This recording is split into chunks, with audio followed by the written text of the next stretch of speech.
if your goal for today is not to have abs of steel and it's to get improved mobility, then adapt to the exercises as we go. If you wish to, for today's class, you can bring in some light hand weights.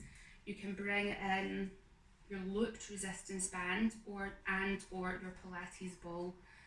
Opportunities to include all of these at different points throughout class.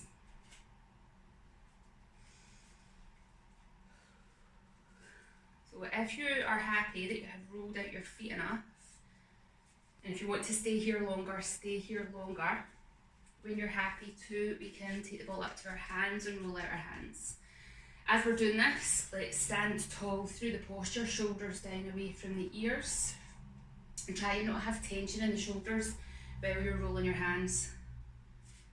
It can be easy for them to creep up around here. So every now and again, just have a shuggle off. Thinking about how you're standing while you do this. Have you dropped over into a hip?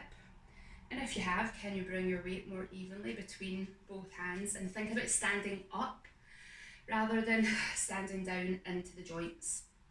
As soon as we think about this energy of standing up, that helps us lift up out of the joints, protects the joints, and it starts activating the muscles, which is exactly what we want to do through class. Start to pass your ball from one hand to the other. I'm just going to get my Pilates ball. Nice to have it handy. And as you're passing your ball from one hand to the other, little squeeze, stimulating the muscles in our hands. We often forget about our hands when we're doing exercises, but not in this class. Elbow into the waist, holding onto the forearm, and then do a couple of circles in each direction at the wrist. So we hold onto the wrist just to restrict the movement of the forearm, so we're isolating into that wrist joint.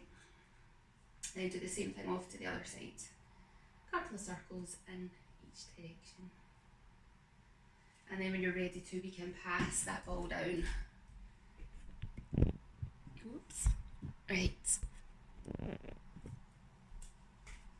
So bringing your feet roughly hip width apart.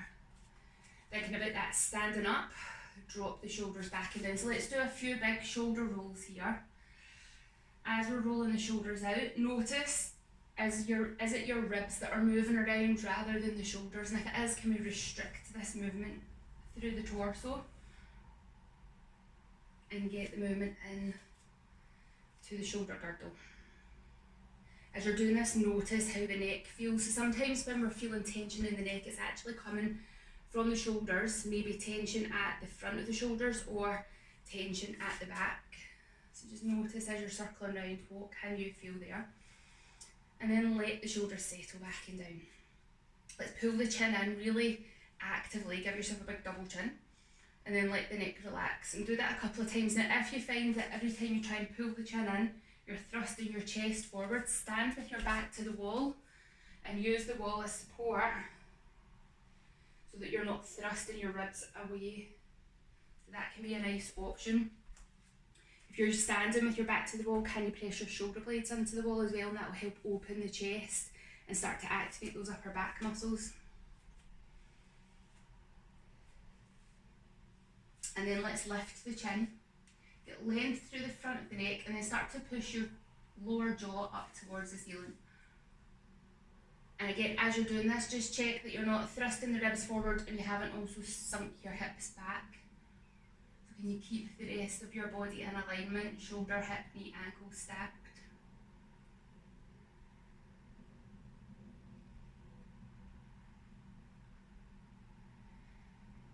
Pushing the chin up, hold it for around the breath and let it relax, and then do that again.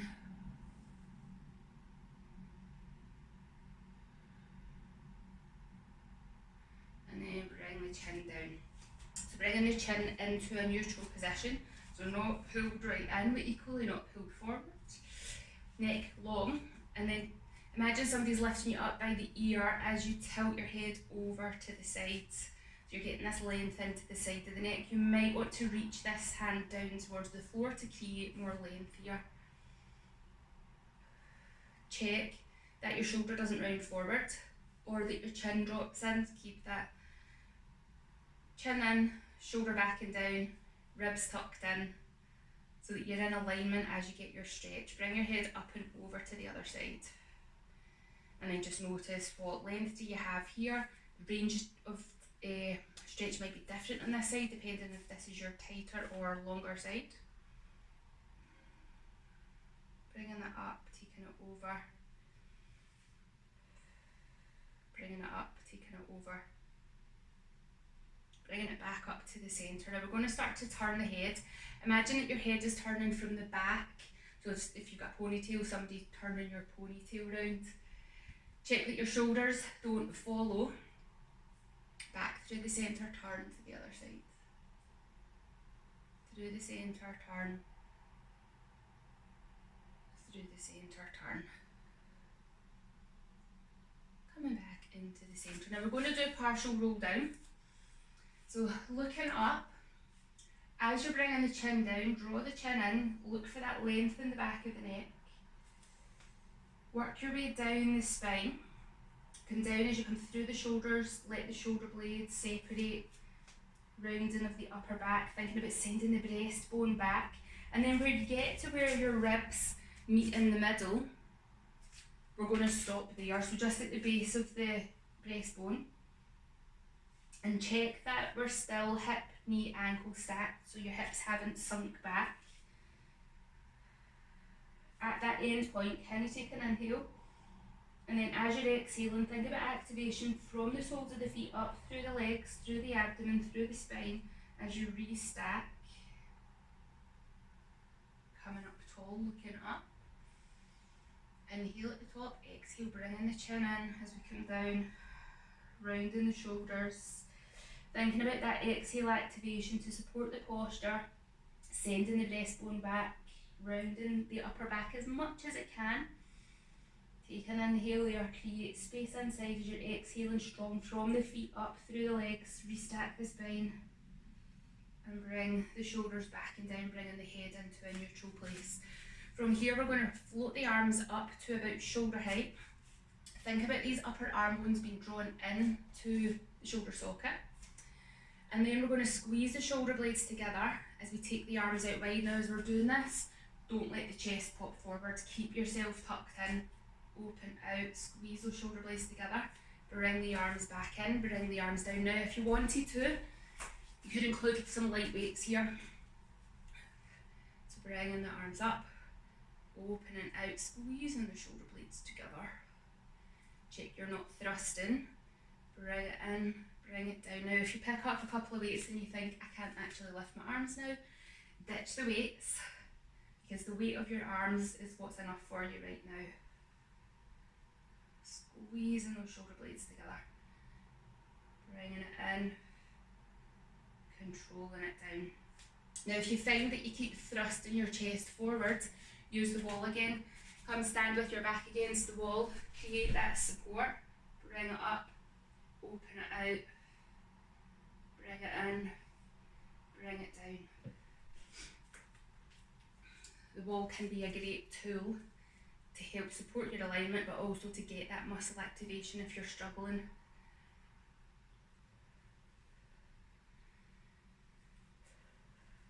So thinking exhale activation where you need that wee extra bit of muscle switch on. We're going to do this one more time.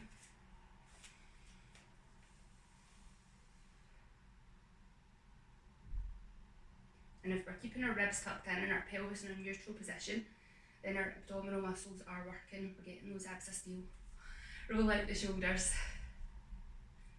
Let's go into a bit of spine rotation. If you have a Pilates ball or a cushion, let's pop it in between the thighs to give us lower body stability. We're going to bring our arms up, elbows at shoulder height, upper arm bone drawn in. Take an inhale. As you're exhaling, lead with your top elbow. Keep your hips pointing to the front, so we're working the abdominal muscles as we get some movement into the upper part of the spine. Back through the centre, off to the other side. Through the centre, rotate. through the centre, rotate.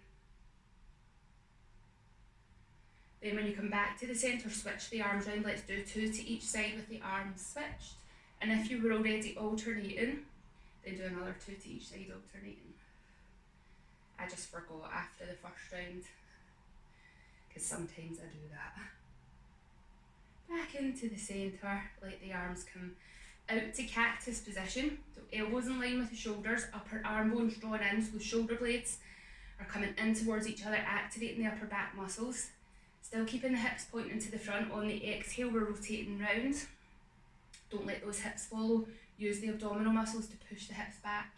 Get this mobility into the spine. Keep your elbows in line with the shoulders so we're not closing the shoulder joint. Keep them open. Round. Through the centre one more time round. Back into the centre. Let the arms come down, roll the shoulders out. And keeping the ball or cushion between your legs. We're standing tall. You might want to bring one hand into the stomach area and the other hand just into the lower back, so that when we start to sit the hips back, we can check that we're not thrusting the chest forward or sticking the tailbone out. We want to try and keep the spine in a neutral position. Start to sit back and then bring yourself back up. So if we can keep the ribs tucked in, keep the spine long, we're working the abdomen. As we start to sit those hips back, firing up the muscles in the back of the legs. So go really small with this to start with. Get that activation and then gradually start to go bigger. I want you to be aware that you're not pushing your knees forward here. Totally different exercise. Check where your head's at. So if you start to lift your chin up and look up the wall, can we keep the chin drawn in? Think ear, shoulder, hips staying in line with each other, keeping the spine long. Keeping your head into that neutral position. Now as your muscles start to fire up and start to warm up, you might go a bit deeper, but don't go deeper by dropping the chest.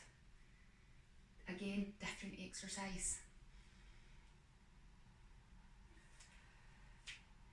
Can you find those tripod points on the soles of the feet, those active arches to help stabilise from the ground?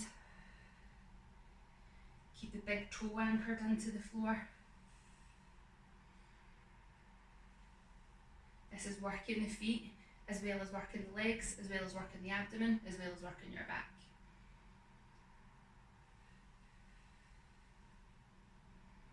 We're going to go for 2 more. And it doesn't matter if you're still doing a tiny movement at the top or you've started to come deeper, as long as you're listening to your body.